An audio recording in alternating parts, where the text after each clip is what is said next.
So what most businesses get wrong, what most companies get wrong when they're trying to sell is they don't get their message right.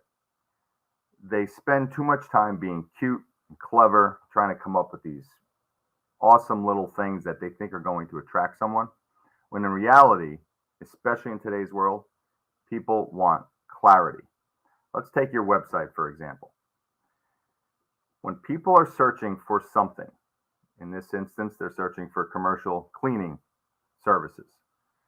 If your website, if they open your website and it says, come join us to the top of the mountain, or it has this beautiful picture of some esoteric, wonderful ocean or whatever it is, and it doesn't say what you do, they're going to the next website.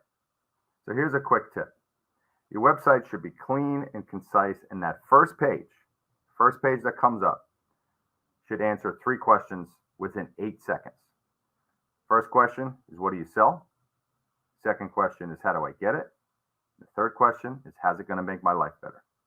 If you can answer those 3 questions, they're now going to go to the second and third page of your website. Customer needs to know what you sell, how to get it, and how it's going to make their life better, and they will continue to look into you. If none of those are answered, if they have to search, if they have to use brain calories to figure out what you do or what kind of company you are or what your services are, they're going to go somewhere else. So remember, clarity over confusion, over clutter, and you'll do much better.